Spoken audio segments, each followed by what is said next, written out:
to share some updates about what's happening around the state in preparation for the 250th anniversary. Okay, Mark, go ahead and roll. So the agenda today, we're going to go over some of the things that we've been working on in the last couple of months since we spoke last time. We're going to talk about some of the resources and opportunities that are available to individuals and organizations to get involved with RevNJ. And we have some really great guest speakers today. Somerset 250 is going to be presenting as one of our RevolutionNJ communities. And Homecoming 250, George Leone is going to be presenting as one of our RevolutionNJ proud partners. And then, as always, we'll have some time at the end for questions and answers. So, in the news, this was so much fun. Sarah and Mark and Crossroads Director of Development and RevolutionNJ's Director of Development, Larry Schmidt. And we also had Mark Texel from Historic Sites, DEP's Historic Sites, Asher Lurie from the Hopewell Museum, and Vivian Davis from Bergen County 250. We were all delegates at the Common Cause to All Virginia 250's American Revolution convening of states. It was fabulous. We made so many great connections with colleagues in other states who were working on 250 planning. We had heard some amazingly inspirational speakers, and all of the information and a lot of the recordings of the speakers are available on the VA 250 Commission website. I encourage you to go take a look at those. It was just a wonderful experience to share and learn from one another. Sarah, do you have anything else to add to that? Well, I just want to add that Asher Lurie is just coming online, so don't switch the screen yet, Mark, so Asher can see his beautiful picture taken on his iPhone. And I just wanted to add one other observation, and that was that now I believe every state, with the exception of Arkansas, has created a commission or planning body for the 250th. Which is a kind of a big landmark to pass, I think, at the national level for planning. So there is a definitely a growing engagement with preparation for the 250th. And I think there was, all the speakers really gave us a big charge, didn't they, Carrie and Mark?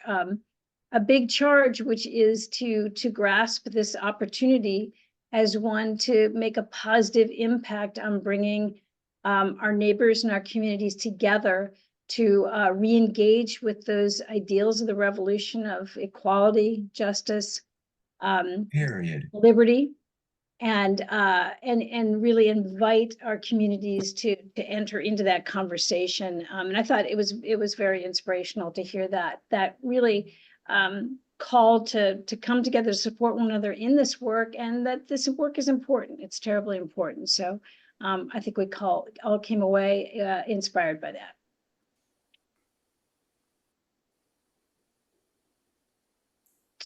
And I think I am supposed to pick up here for a minute, a short minute.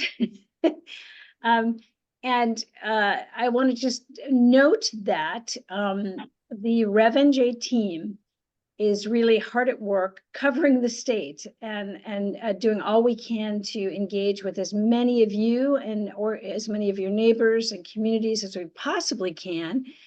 Among a couple of recent activities are an appearance on a webinar for the League of Historical Societies, as well as a webinar for Preservation New Jersey, and there are recordings available of those. But we've also been reaching out to a host of communities and other kinds of organizations.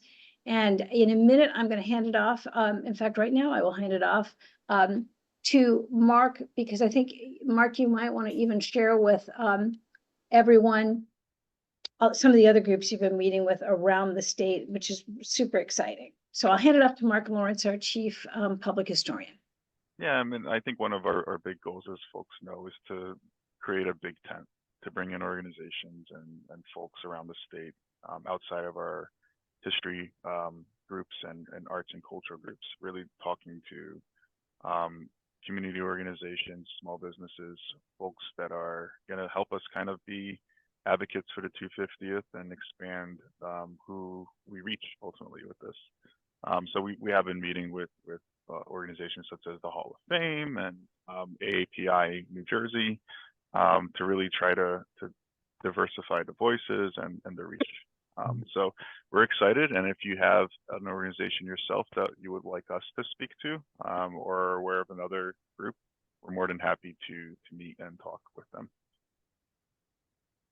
And I think the next slide is actually on my agenda, so I'll do a really quick overview. And it's actually great we have Somerset County here today as our guest speakers, because they were one of our big co-sponsors here for this program, which was our second Tavern Talks that we hosted at Flounder Brewing in Hillsborough Township in Somerset County. It was a sold-out event, and it included a whole cast of reenactors and a new sort of module that we were testing out, which was exploring the political ideologies of the time period and how and why people held the views that they did, whether it was loyalist or patriot, or if they were looking at it as a privateer or someone who was a pacifist or undecided about everything that was going on.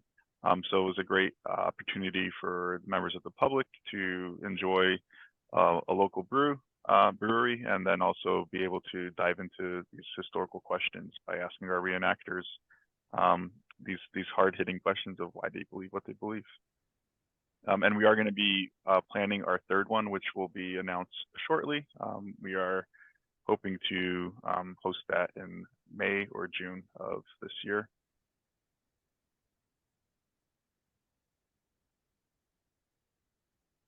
Right.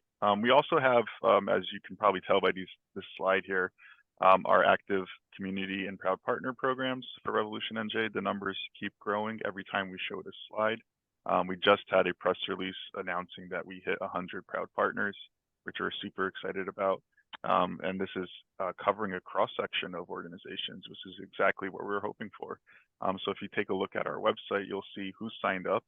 And it's interesting to see the diversity of organizations that have been signing on to the Proud Partners program and joining us early on. And we're also always calling folks to take a look at the municipalities listed on the communities list. And if you don't see yours there, please help us spread the word and get all of our municipalities signed up for RevolutionNJ.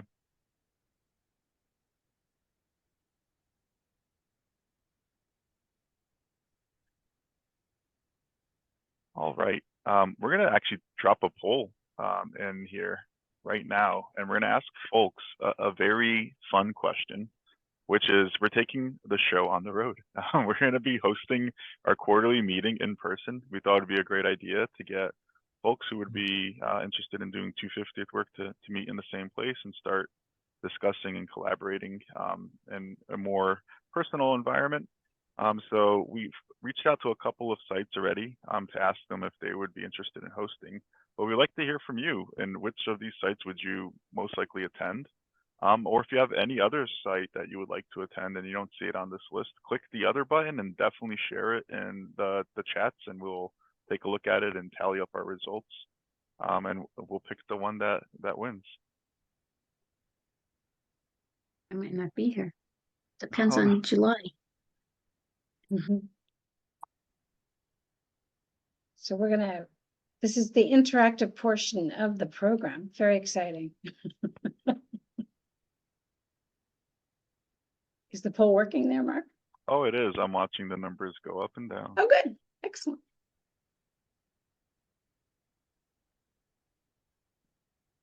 We do have a suggestion in the chat.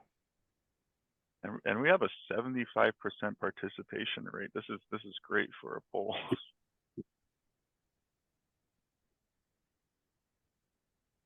We need to develop some very suspenseful drum music, you know.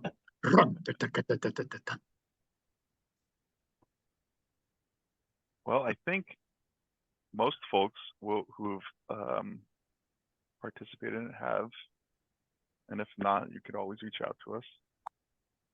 And the results, this should be sharing. It looks like East Jersey Old Town won by a decent margin. Well, it is in the center of the state, so. So Easily keep an eye out for our announcement on the exact date. We were thinking of the week of July 22nd, and then we'll have more information about it in our newsletter and our social media. But we will definitely take this into account for our next quarterly meeting. Thank you, everyone.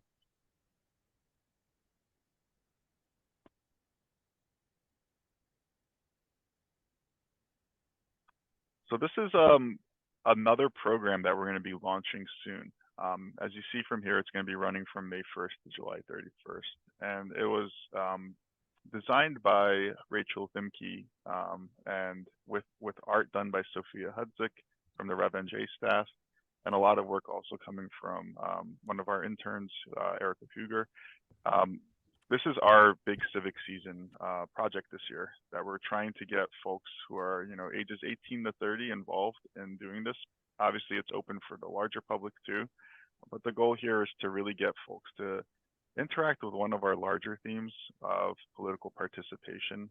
We've highlighted a couple of sites who want to take part in this.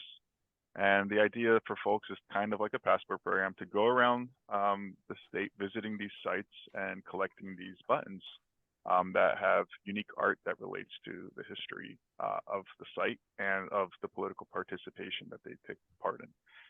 And we're hoping that folks who have completely done all 5 sites can then take a picture of their booklet and send it to us, and we would be able to send them a special commemorative badge to show them that they did history pinned.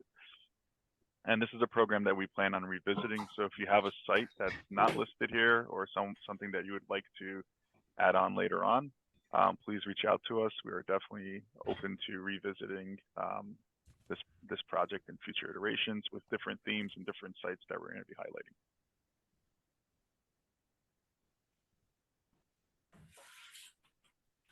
And another special announcement and opportunity that's coming up, we have a Proud Partners workshop on the books for the end of May. We're going to be announcing this shortly with more details, but the idea for this program is to really help anyone who's signed up as a Proud Partner right now to help with creating 250th programming and providing you the tools and approaches that we outlined in the handbook, about giving you an opportunity to learn it on the ground and use it to create some 250th programming that really brings in the community members and all of the different types of concerns and things that they want to address for the 250th. So we're going to be hosting this in person, and it's going to be open to our Proud Partners. Space will be limited, so we're asking folks to register, and we'll definitely be revisiting this in our social media. So keep an eye out for this.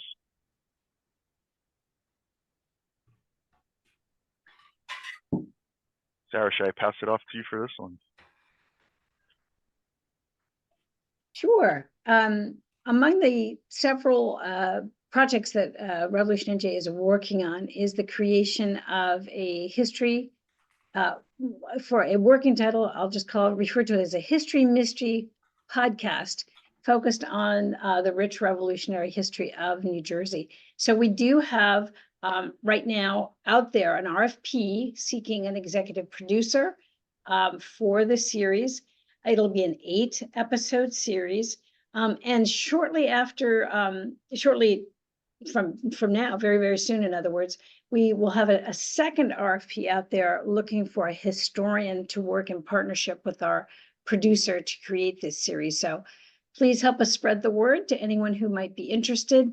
And if you aren't signed up for our newsletter or following us on social media, please do, because that's where we will keep you posted on upcoming opportunities like this one and some of the other things you've just heard about from Mark. So please do make sure you're connected to us through all those platforms. And Mark, too, I want to you mentioned civic season, and if anyone has questions about civic season, either drop them in the chat and we can answer any of those too. So just wanted to note that.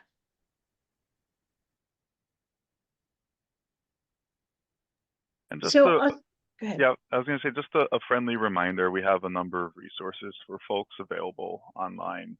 We really would like for folks to take a look at these if you haven't had a chance to yet. There's a number of webinars and videos, the handbook, frameworks, things that will help you kind of think about the 250th and plan for it.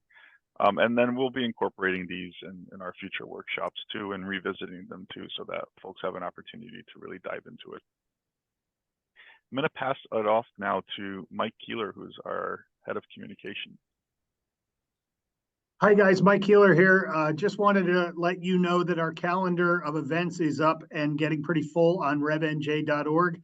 If you want to get on that calendar, you can submit to me at info@revolutionnj.org your event. What I'd like to have you send me first and foremost is a concise headline of what it is, an image, hopefully in a PDF, I'm sorry, in a JPEG or a PNG. A lot of folks like to send flyers in PDF, and that's a little difficult because then we got to dig into it and pull out an image. So if you've got an image that you can send as a standalone, that would be great. So spirit done. And then also a short description and the details and the link to how folks sign up. Also know that I am both the author of the events page, but I'm also running our social media. And I generally take the same events and post them to our feed on Instagram and Facebook. So if you have partners that you like to see hashtagged or topics hashtagged or @ sign that isn't necessarily self-evident in the event, add that also your list of @ and hashtag organizations.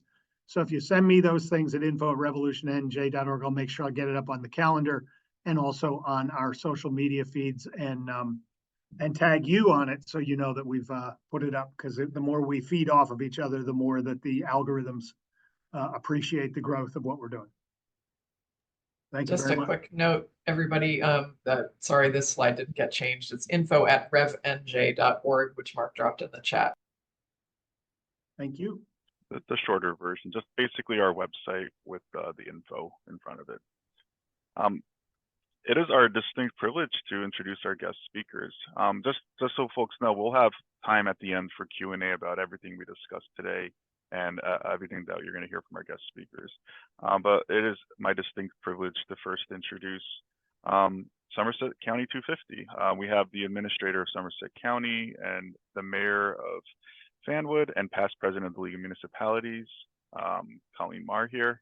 We also have Brad Fay, who is the chief communications officer at Somerset County and also part of the Washington Rochambeau Trail.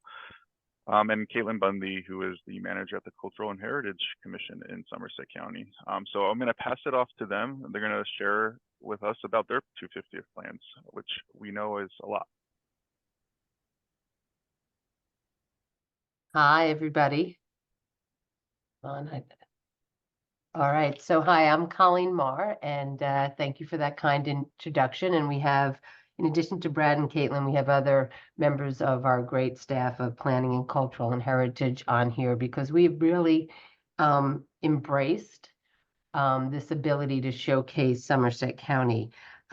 We love the idea to pause and to reflect on Americans past, to honor our history and the individuals that really had such defining moments to bring us to who we are today.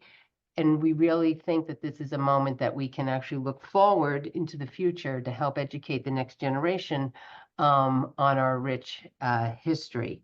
So we're really proud to be here today and to share with you the things that we're really proud of. So as was mentioned before, and you can see some of the same pictures, we're proud to be a partner of Rev New Jersey, and we recently did, as mentioned, host the Tavern Talks at Hillsborough's Flounder Brewery, which is an awesome space if you haven't been there, because it's in a 250-year-old Dutch barn. So they have an indoor and an outdoor component, and it's just a really kind of fun place, especially as we're heading into nice weather. And there's some great pictures.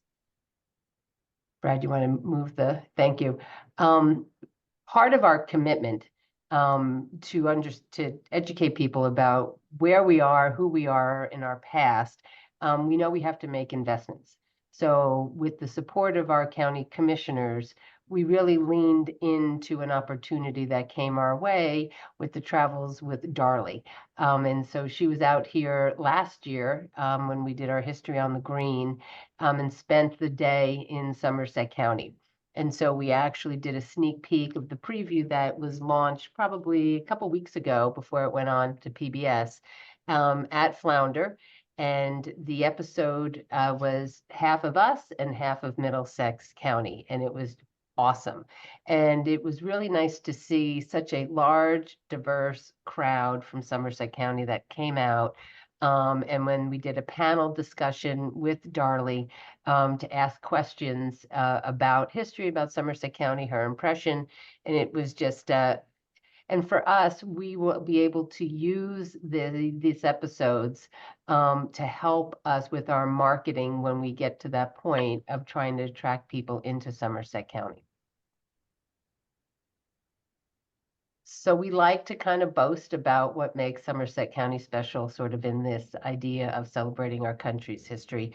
And we looked at sort of the time that George Washington spent here in Somerset County, and we love the fact that he spent a lot of time here during the Revolutionary War, and we are really, we understand the importance of the Middlebrook encampments, both of them, so that becomes a real centerpiece of what we are going to do going forward. So we have an actual 5-point plan for the county, and so this is separate, and apart from the other things that will be going on in Somerset County with a lot of our nonprofits and a lot of the other maybe municipalities, but we knew it was important as county government that we had to be very focused and we had to have our own plan, and then we would bring people into it and then support them. So what we're going to share with you today is a 5-point plan that is kind of our roadmap over the next year, year and a half, that will get us to a point that we can market and bring people in to Somerset County and be a real boost for our tourism. So we announced our 5-point plan last October because we have a Middlebrook, Union County did not exist. Okay, so Brad, we've got a little comment in the chat box.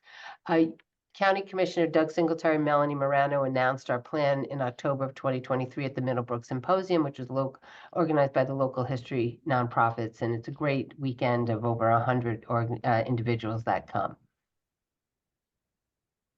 The first one is, again, investments, what the county can actually do, what we will be putting into this.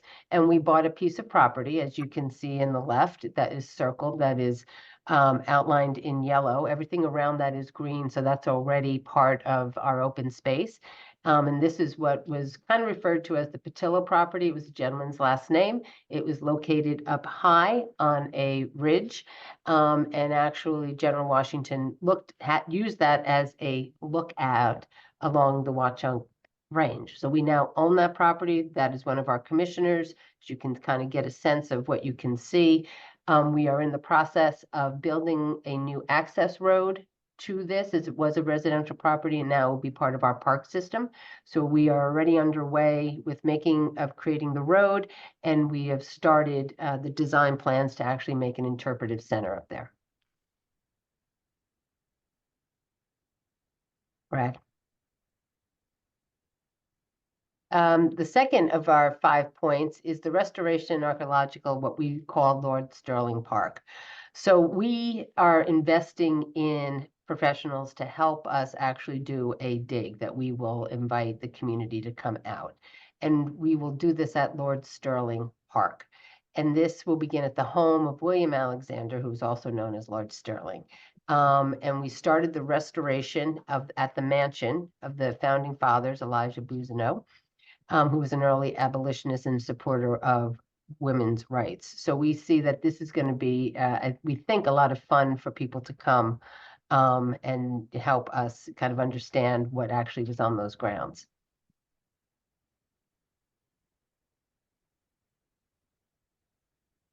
Something that we are exceptionally proud of, and again, I'm really proud to be part of an organization with the commissioners who actually is investing in our history and using the 250th as a real motivator.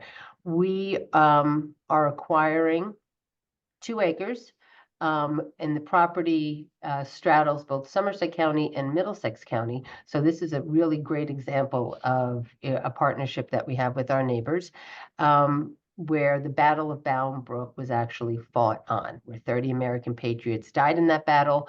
It's a big commemoration that we do every year, as you can see to the right with a picture. There will be a pocket park that will be created, and there will be the restoration of the 1730 Stone Arch Bridge. And then there's a little map below to sort of understand kind of where that is. Our fourth piece is that we have hired a consultant that is going to help us design sort of an interactive interpretive plan for several locations, so that as people come into Somerset County, they don't necessarily need maybe someone to be with them, but they'll be able to have signage, they'll be able to have QR codes, they'll be able to get the information themselves in a variety of ways that we are exploring, and that will move them around the county when they want to come in and understand the importance of Somerset County in the creation of our country. And those locations, as we said, was the Washington Valley Park that will tell the Middlebrook story, Lord Sterling Park, the Battle of the Bound Brook and Old Stone Bridge, and really the entire borough of Millstone. That was actually once our county seat until the British destroyed the courthouse. And finally, something again that I'm proud of everything. So I think that what we're doing here is really wonderful. We have some really great nonprofits that have wonderful locations and homes, the 5 Generals homes that we're proud of. And it's all about being open to the public and how difficult that is sometimes with volunteers to get to be there so that people can come in. So we received a grant to help actually create and organize a volunteer docent program and also create the corresponding training materials.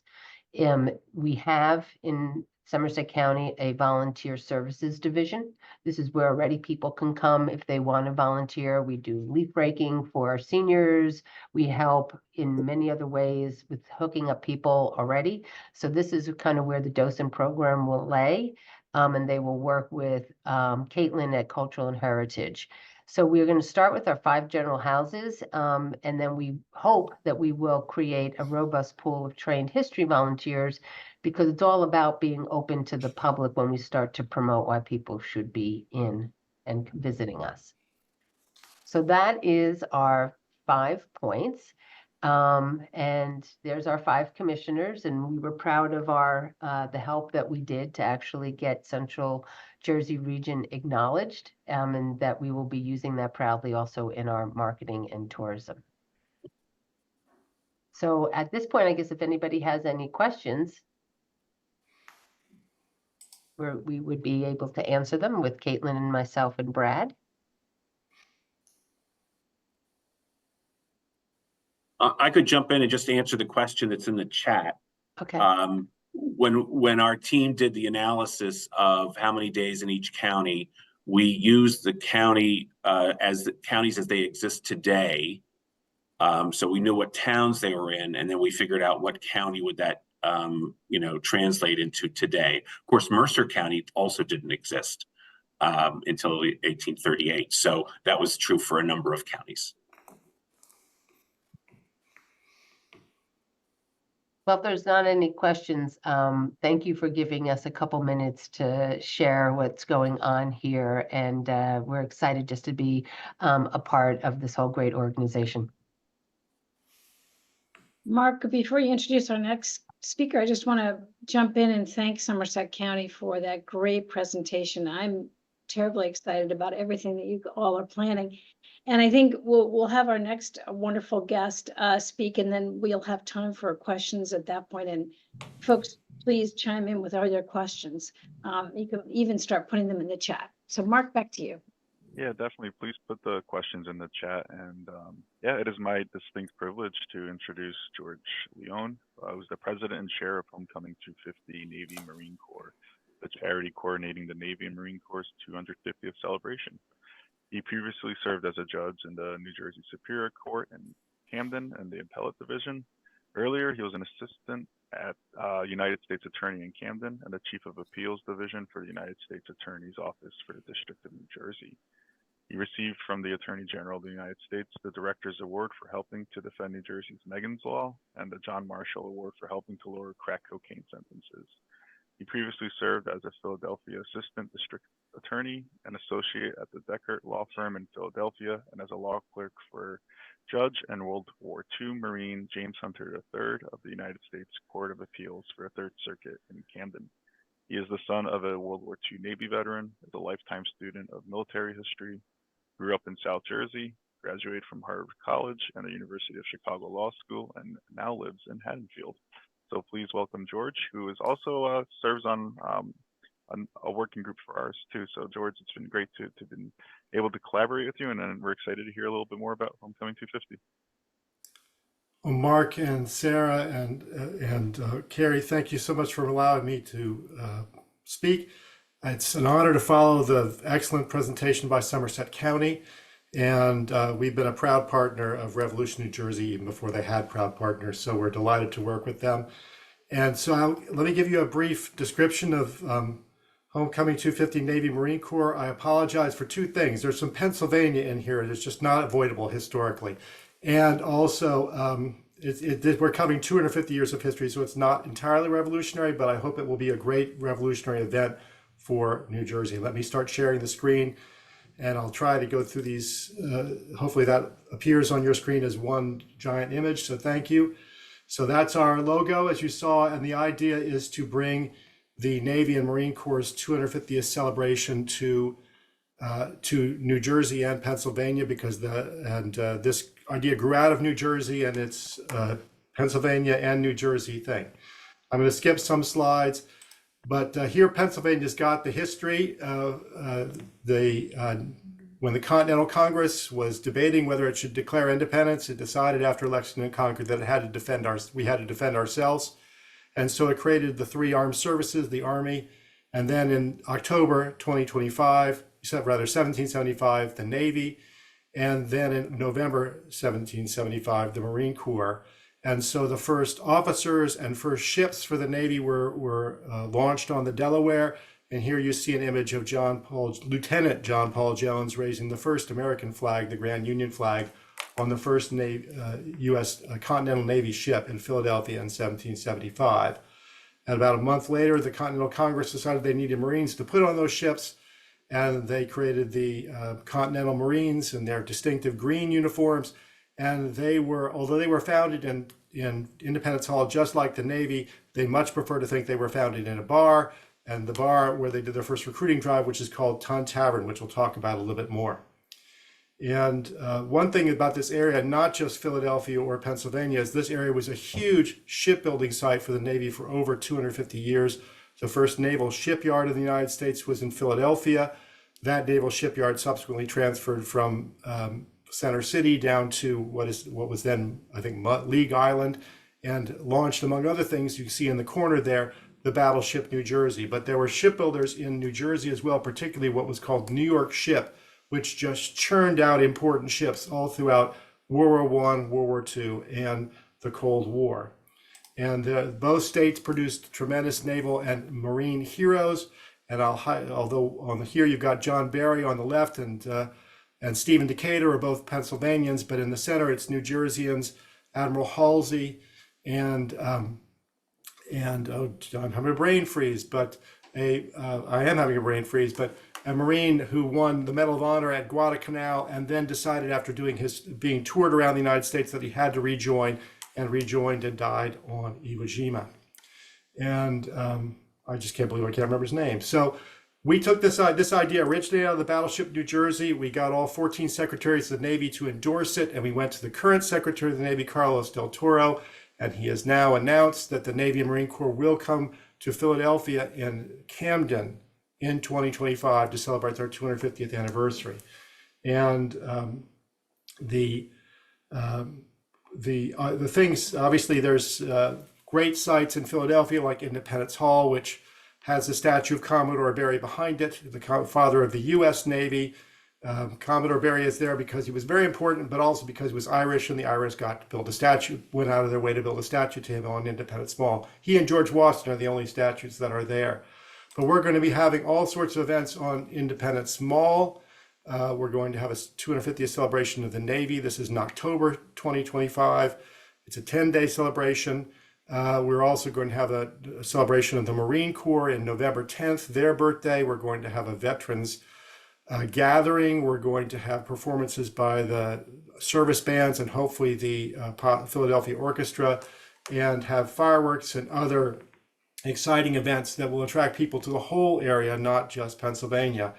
But the thing that will definitely go over New Jersey, the Secretary is committed to Blue Angels. They'll be coming and flying all over suburban New Jersey, the Camden and Philadelphia waterfronts, suburban Pennsylvania. They will be here at least on the Navy's birthday of October the 13th, and we hope will come back again. And that will be a great sight for New Jerseyans as well as Pennsylvanians. And we're also hoping to have Marine Corps Air do what only Marine Corps Air can do, is have its jets take off straight up and down. And I'm hoping that will happen off the giant parking lots in Camden that are next to the river, which Philadelphia doesn't have. And we'll also be having historical and historical aircraft, active duty aircraft, Navy SEALs. I know we're getting a little far afield from the revolution, but bear with me. We're also going to get at least 4 Navy ships, destroyers like these, carriers, and smaller vessels, at least one of which is going to be in Camden. I believe it's going to be the one at the bottom here, which goes 45 miles an hour and can carry tanks to where they're needed. And we are hoping for some other ships, and we're combining them with historical ships, the most prominent of which is the battleship New Jersey, which is currently off at dry dock, but we're returning in a month or so. And we're combining her with the cruiser Olympia in the background, which is the sole surviving ship of the Spanish-American War and one of the 2 ships from World War I. And the New Jersey was the only battleship to serve in World War II, Korea, Vietnam, and the Cold War, which is a tremendous, that was our draw for the Secretary. Besides the Pennsylvania history, our draw was look at these historical ships that we can assemble here. And so I'll give you a close-up of the Olympia, a close-up of the New Jersey. The history that they span is a tremendous amount of Navy and Marine Corps history. For the Revolution, in case you thought I forgot, we are going to bring as many historical ships as possible from earlier conflicts, and the one we know for sure is coming is the USS Providence, now called the Tall Ship Providence. She's actually a bicentennial creation of a ship that was one of the first ships of the Continental Navy. She was ultimately captained by John Paul Jones, and she escorted the Marines on their first amphibious operation, which was to the Bahamas, because the Marines had very good travel agents at the time, and they thought that's where they should go, but actually was to seize gunpowder and cannon from the British garrison in the Bahamas. That's actually a scene of a painting of the landing, which I guess doesn't quite look like amphibious landings look like today. In terms of other history, we've invited, we can't count on any of these, but we're working on all of them, the Constitution from the 1790s on through the War of 1812 and beyond, the Constellation from the Civil War, the bottom left, the upper right, the Niagara from the War of 1812, which is the Pennsylvania state flagship, and then we may create a full-scale floating replica of the Monitor, the most famous and revolutionary ship of the Civil War. If we can make a permanent one, it's going to go to New Jersey, but we're working on that. And in case there's any actually I shouldn't say former Marines, because there is no such thing as a former Marine. They're just non-active Marines in the audience. We're not going to slight the Marines at all. We are going to hold the first Marine Corps ball in the same ballrooms where the original Marine Corps ball was held by General Lejeune in 1925. And to get back to the Revolution, I mentioned Tun Tavern. Tun Tavern was an incredibly historic tavern in Philadelphia, founded almost as soon as the city was founded, apparently when William Penn wasn't looking. And because taverns were the place to meet in colonial times, many organizations were founded there, including the Freemasonry in the United States, the first immigrant societies, in the United States, the St. Patrick, the St. George, and the St. Andrew from Ireland, England, and Scotland, respectively. And among other things, that's where we believe John Adams wrote the Articles of War for the U.S. Navy. It's where George Washington had his farewell dinner before he went off to command the Continental Army in Massachusetts. It's where Benjamin Franklin recruited for the Pennsylvania National Guard, had tremendous history.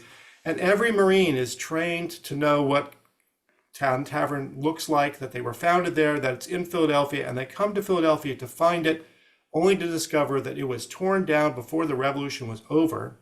It was already 90 years old at the time. And that its current site, its original site, is now the southbound lanes of I-95. There's a historical marker, even that's been removed at the moment because of construction in Philadelphia. And they go and they take their picture of that historical marker. And the plan is, we are working with a sister organization, the Tun Tavern Legacy Foundation, to recreate Tun Tavern as an operating tavern. Recreate is an interesting term because no one actually knows what Tun Tavern looked like, as far as I can tell. Someone created this image in the 1905 or so, and that's what the Marines are trained to recognize. And so the plan is to recreate this building as an operating tavern run by a charity, which will be a tremendous historical asset for Philadelphia and the entire region. It's like City Tavern, if you're familiar with Philadelphia, with a 5 million built-in audience, because every Marine will flock to this tavern to say they've been there. Now, the other events I'll mention briefly, and then I want to focus on the New Jersey events. One of them is highlighted right here. We're going to have an academic symposium on 250 years of Navy and Marine Corps history. That's going to be hosted on the first day by the University of Pennsylvania and on the second day by Rutgers Camden, which is very excited about that. We hope to have a leadership symposium and a maritime exposition. We hope to have the NFL schedule Eagles home games and do special salutes to the Navy and Marine Corps and have a Navy Temple game. I'm afraid all that happens in Philadelphia, but there will also be athletic events on both sides of the river. And let me just highlight some of the other New Jersey events in case I failed to meet them. The Battleship New Jersey is going to be a big star in this thing. There's no way around that, and we want that to be the case. It's the most decorated Navy ship afloat. It's going to be the site of activity. Hi, what can I get for you today? Yes, hi. Can I have a bacon Gouda and eggs? Can you share that with all of us? The Battleship New Jersey will be a centerpiece and will host not only commemorations of its own service in the conflicts I mentioned, but also will just be a focal point for the activities. As I said, there's going to be at least one ship that the Navy will bring up and put next to the battleship. We're hoping to pry a few more ships out of the Navy and have them come on both sides of the river. And the ships will parade past all of southern New Jersey on their way up to and from this celebration. It's quite possible that the Providence, that historical ship from the Revolution that I mentioned, it wants to not only be toured, it wants to carry people around. And probably the easiest place to do that will be on the Jersey side. So it may be that they'll be embarking and disembarking people from New Jersey, Camden, over the entire 10-day celebration. One thing that's been wonderful is that both the commercial ports in South Jersey in that area have offered their wharf space, their commercial wharf space for Navy vessels to dock there for free. That's very generous of them. That's where we hope to stick some of the vessels we're going to get from the Navy in addition to ones we're already getting. I mentioned the flyovers by the Blue Angels and the historic Navy and Marine Corps aircraft. And the vertical taking off and landing of the Marine Corps aircraft. We hope to have the Leapfrogs parachute team is planning to come and apparently planning to strap me to a person and throw me out of an airplane, but we'll see if that comes about. And I'm not sure if that's a good thing or a bad thing. They'll probably be, because Camden does have one big advantage it has over Philadelphia. It has a lot of open space and devoted to parking lots. That's not only going to be a big center for visitors, but it's also a place where we can put static displays of aircraft and vehicles and equipment. And it's got a great place to watch the ships come up and down the river. And we're hoping to have concerts by the Navy Marine Band on the Camden side as well at the Freedom National Mortgage Pavilion. And those are the key things at the moment planned for New Jersey, but it'll be a great celebration for the whole area because it will draw huge numbers of tourists. And with deference to the Boston Tea Party and Lexington and Concord and the opening of the First Continental Congress, this is going to be the first large event of the semi-quincentennial.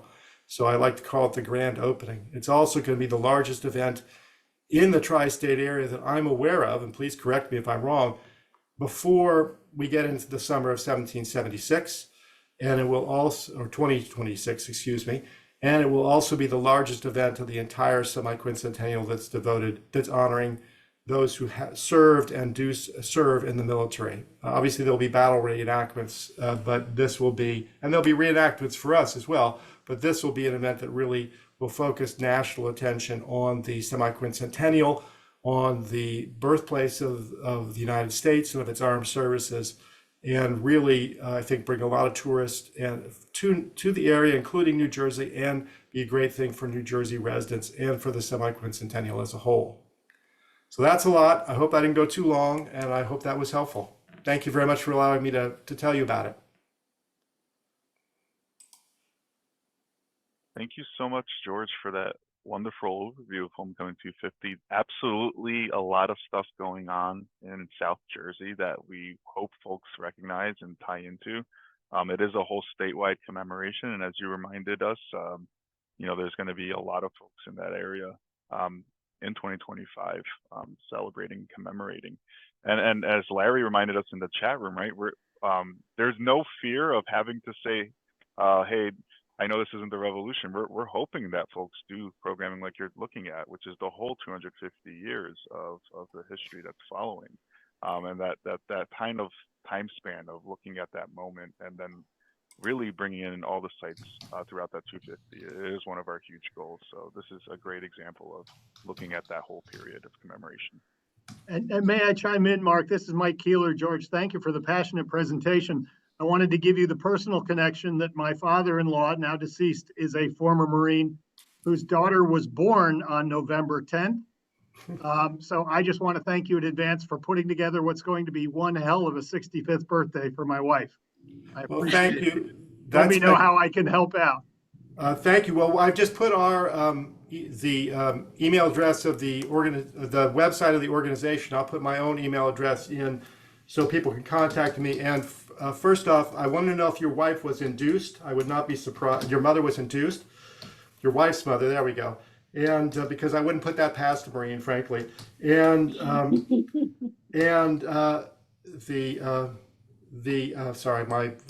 second thing, I thank everyone, and there were quite a few who reminded me that it is John Basilone, who, if you watch the follow-on to Band of Brothers called The Pacific, was one of the major focuses of that show because of his extraordinary heroism in New Jersey. And I noticed the comment about Admiral Halsey's base coming from Elizabeth.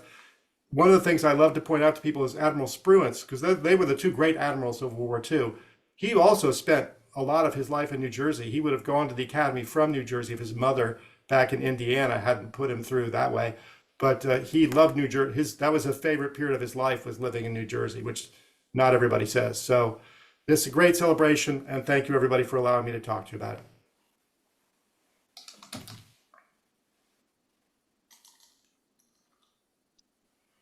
Fantastic. So Mark and Carrie, I think now we'd love to answer any other questions folks have for either the RevNJ team or either of our fabulous presentations here this afternoon. So please feel free to put questions in the chat or even to unmute and just share with us your questions. We'd love to have that.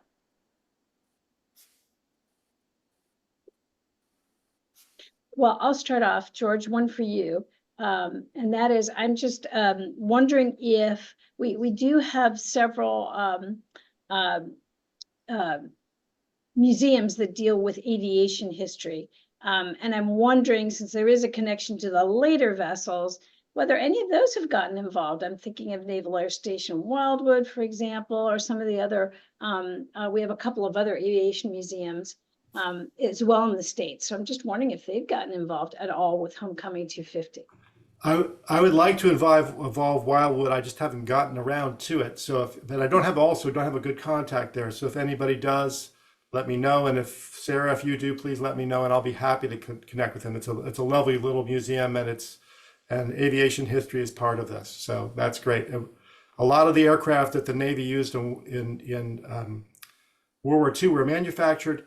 They were Grumman aircraft, but they're manufactured by General Motors, because it just converted its auto plants in North Jersey to the aircraft manufacturing. So we actually played even though we don't normally have an aircraft manufacturer of size in New Jersey, it was a tremendous contribution to World War II from New Jersey. That's terrific. So yeah, we can hook you up with Wildwood. We can also hook you up with Millville, because Millville has an aviation museum as well. And I think there are a couple of others too. There's one in Central Jersey whose name is escaping, Air Victory Museum. I think I finally got it. And I think there may be one up in North Jersey as well. So yeah, we'd be happy to help you with some connections there. And look, Larry Schmidt, who's on the webinar today, is actually, I didn't realize that, Larry, that he's on the board at Naval Air Station Wildwood. So we can hook you up, George, Okay. for sure. All right. Other questions? Can I ask Somerset, the new outcrop that you have just purchased, is it accessible even by foot in the time being? And if not, when would people be able to get up there and take a look around? I'm sorry, were you talking about the lookout? Yes. Yeah, there is actually where's Kaitlin? Hello. Hi, Kaitlin. I know it's accessible. Are people able to go up there? We have part of the property boarded up for safety concerns, because there was a house on the property. But the majority of the property is accessible. It's near we have like a hawk watch up there. So a lot of people are still going up there for that. So you'll see the property. But there is a fence, so Around the house. yeah, around the house. So that part isn't as accessible. Not yet. We're working on it though. But to your point, if you wanted to get there, you can, because there was an actual existing road, because it was a residential house. But we knew that road was not, that access point was not going to be really the best for the neighborhood or for what we want to do, which is why we're creating a new road. Understood. Thank you.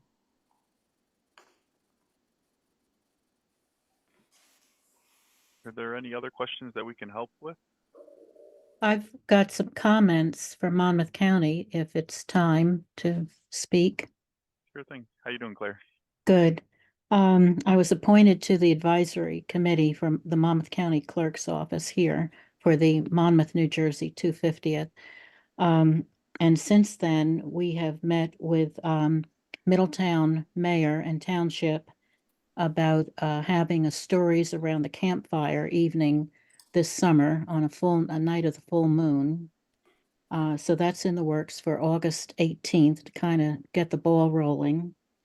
Also, I'm doing a talk at Brookdale on the Menacing Trail and the part that the Revolution played with getting troops across the state back and forth over here to Sandy Hook and up to the Watchung Mountains in the Delaware. Also, we've got a Menacing Trail run in the works for next summer, which follows the Menacing Trail through Middletown and in cooperation with the Middletown Committee. And probably we'll plan one of the campfire story events for the one of our beaches, probably 7 Presidents in 26 with the park system. So things are in the works. Absolutely, and Thanks. please share those details with us. As Mike mentioned earlier, our event calendar is up, and we would love to populate it with things that are going on in the state. And Okay. I'm sure there's plenty of folks here on the call today too that are or know of events that are happening in the coming months that we would love to help amplify. That is half of our job, right? Is to make sure that folks are aware of what's going on around the state regarding this 250th. Okay.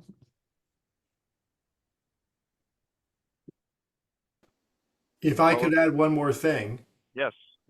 I don't see Algernon on this call, but one of the other ship is too grand a word. One of the other vessels that will be participating is a Durham boat from Washington's Crossing. So that's I hope Algernon and his Rhode Islanders who were featured earlier on the Somerset presentation. I hope they will participate, and other people who are involved in Washington's Crossing and Washington's Landing can be involved as well. Absolutely. The more collaboration we could have, you know, getting each other's events and programs on each other's radars, and then having these conversations where you saw already in the chat where folks like, hey, I'm part of this group, I can help out, the better we are all off for it. So let's hope to keep those lines of communication open, and really using all of these 250th opportunities to really strengthen history more broadly in the state. Well, if there are no other questions, you can always reach out to us at our emails. I'll drop mine in the chat just in case anyone wanted to reach out directly here. You can reach out to us with any questions, or you can reach out to our info@revnj.org email, and we would love to keep in touch with folks, and we look forward to hearing more updates from Somerset County and Homecoming 250 in the future. So thank you so much, everyone, for today, and we'll see you next time in person. Thanks for all the inspiring work, folks. Keep it up. Thanks.